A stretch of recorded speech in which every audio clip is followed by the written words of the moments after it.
Hasbro has been making Beyblades for over 20 years. But have they ever felt like the real deal? They gave us the spinning tops that we grew up with, the stadiums that we battled in, and the chaos that filled our childhood room. But somewhere along the way, it just felt like Hasbro lost their spark. So what happened to Hasbro Beyblades? And why do most people prefer Takara Tomy instead? Let's talk about why Hasbro went from liked to disliked within the Beyblade community.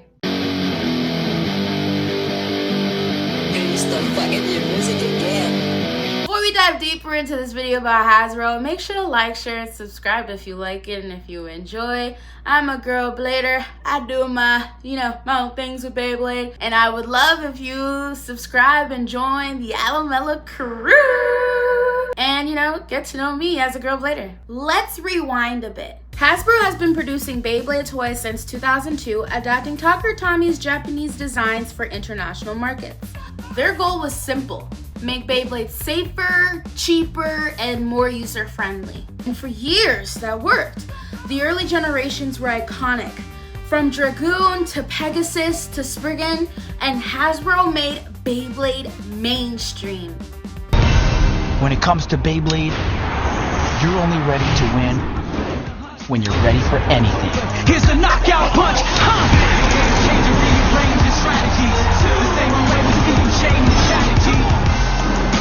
Beyblade Metal Masters Triple Battle Set. But as time went on, design and performance differences grew between Hasbro and Takara Tomy. One of the biggest complaints that fans had was performance. As the designs evolved, Hasbro started to change parts, removing metal, tweaking burst systems, or just simplifying gimmicks. And for competitive players, that made a huge difference. Let's take, for example, the burst system. Fans who wanted to have more competitive play just simply felt shortchanged. Then came the design changes. Hasbro's Beyblades often lacked the features that made Takara Tomy versions fun. There were no gimmicks, no metal drivers, and sometimes even entire releases skipped. If you guys take a look at the back of the Bey, look at all this. Look, there is a difference between these drivers. There was a small weight difference, and also the driver on Hasbro's Drain Factory on the left is a little bit shorter. Yep. So, which one's gonna do better? Hasbro versus Takara Tomy. Wasn't there also a dip in quality? Fans noticed that too. Thinner plastic, looser parts, and lighter weights. For collectors, that felt like a step down. It's like Hasbro was more focused on just literally making toys and making money off of it, rather than actually making something that could be, for the most part, competitive. So after all of this, naturally the Beyblade community had noticed. YouTubers and even Reddit posts had compared Hasbro to Takara Tomy Beyblades. Why does Hasbro completely change the design? As you probably already know, Hasbro Beys are known for being an inferior version to Takara Tomy for the completely different design and many other things. However, why is it like this? Hasbro Burst is awful. I just played Burst for the first time after coming from MFB. I got the Quad Strike Thunder Edge set. I knew something was wrong the moment I felt the bays. So plasticky and just off somehow. Playing with them confirmed my feelings. Battles were almost always over in seconds and were slow and uninteresting compared to MFB. The bays looked wobbly from the moment they started. My worst Bey purchase. Honest question. Why does Hasbro make such awful bays? Side by side, and Hasbro just kept coming short literally every time. And soon enough, Takara Tomy was literally the norm, the supremacy basically. Now to be fair, you guys, Hasbro ain't all that bad. It's not all that bad. Hasbro Beyblades are still accessible for the most part. I wouldn't really say that it's too accessible, especially for Beyblade X. It's been very difficult to try and get the current one, so that's another complaint right there. But they are affordable, which, of course there's reasons as to why it's affordable in the first place. Hasbro probably uses cheap parts, and it's most likely why they're so affordable to buy in stores. when you're trying to buy things from Takara Tomy, or the most part, most people try and buy these things from Japan, they're not gonna be that cheap, you know. There's other costs that you'd have to worry about, but at least they are good quality and are competitive enough. I would say now, when it comes to Hasbro, they are pretty similar for Beyblade X compared to each other with Takara Tomy, so I'll give them that much.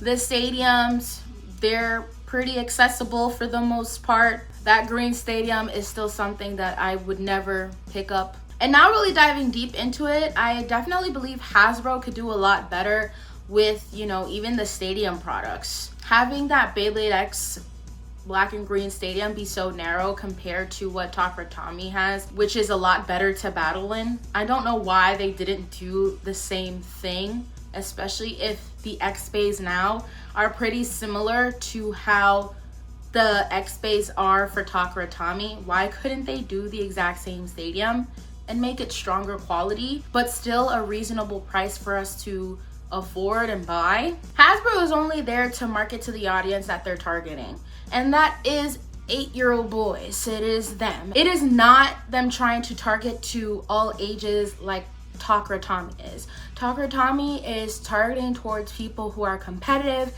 and they want to battle, and it's all ages. Whereas Hasbro is more so like, okay, this is, you know, a toy for, you know, the little boys to buy, you know. For the most part, I think it is overall a good thing that they are targeting the kids, because it makes them less likely to, you know, be on their phones or iPads all the time. They can actually do something with friends.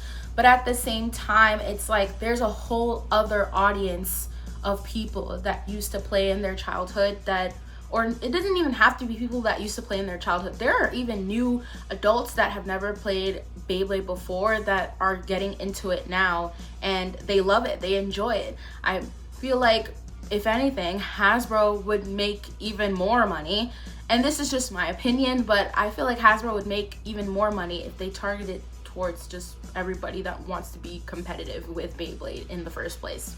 Am I like dropping some gems or not? Let me know in the comments. Right now, I know that Hasbro is releasing, or has released, a lot of like cool Beyblades, CX Beyblades and stuff like that. Really outlandish names, but cool nonetheless. And they should be releasing a box set for Night Mail. Is Hasbro really taking the people that are buying their products seriously? I believe that we expect a lot from Hasbro when Hasbro's main target audience is 8-year-old boys, and it's not really the rest of us. So I feel like, if anything though, for the most part, I do agree that they should do a lot better, and they should take advantage of an opportunity to where they can target to more than just one specific audience. I feel like majority of us buy from websites that have Takara Tomy products either way, but I do wish that Hasbro did a lot better with these things. I just wish they cared more, and it just feels like they don't care that much. Like, they care the bare minimum. Like, it's like they just care like just enough, but they could care a lot more. And I genuinely believe that Beyblade X is going to get even bigger. I believe 1000%. But it's up to these companies, and it's up to this company specifically, to take advantage of that opportunity, because they literally can. They literally can. It can become something big, and we'll see what happens with that.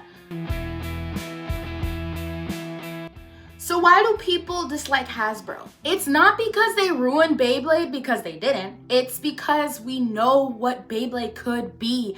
Beyblade is fucking awesome. And it could be so much more awesome if the company took more initiative to do something great with it. I think that's what majority of us agree with. I feel like that's what majority of us agree on. We've seen what Takara Tomy offers. Like, we literally see the passion, we see the precision, we see it all. But Hasbro is more so chasing a different goal, and because it's marketed towards one specific audience, it's just more so accessibility and safety for the most part. Still, if Beyblade X is any type of sign for them, Hasbro might finally be ready to meet the Beyblade fans halfway again. Hopefully. So what do you guys think? Has Hasbro improved with the Beyblade X line? I think they've improved, but there's still a little bit more work that they need to do. Actually, a lot of more work that they need to do. Let me know what you guys think in the comments, and don't forget to like, share, subscribe. You know the whole thing. I don't even gotta say it. Thank you guys so much for watching, and I'll see you guys on the next video. Bye!